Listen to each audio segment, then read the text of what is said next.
Olishib qo'llaring nima mana? Bor. G'ulom tog'a aytishlariga qaraganda siz noschi soatlab ushlab turasiz ekan. Shu gap rostmi? Senlarda aldashib bolalar. Men soatlab emas, haftalab ushlab turaman. Nosda pulim yo'q payti bor-ku. Yillab ushlab turaman kerak bo'lsa. Nima deysan?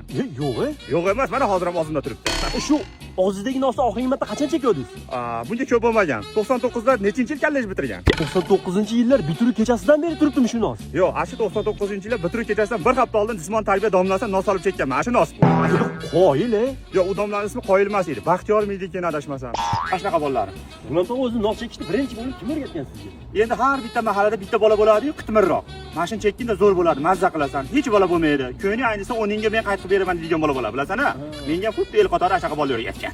Shu nos chekadigan odamlarni qanday ajratib olsa bo'ladi? Xo'p, o'rinli savol bo'ldi. Qara, nos chekadigan odamda pastayani ko'z o'ynab turadi, mana aqilib. Nimaga ko'z o'ynab turadi? Endi qayergadir nos tupirish kerak, istab yuratib tupuradigan joy, hayvon. G'ulom tog'a shu nosni ham so'rab chekadiganlarga nima deysiz? Endi ularga gapim yo'q. Gapirganimdan foydasi yo'q. Chunki o'zim ham so'rab chekaman.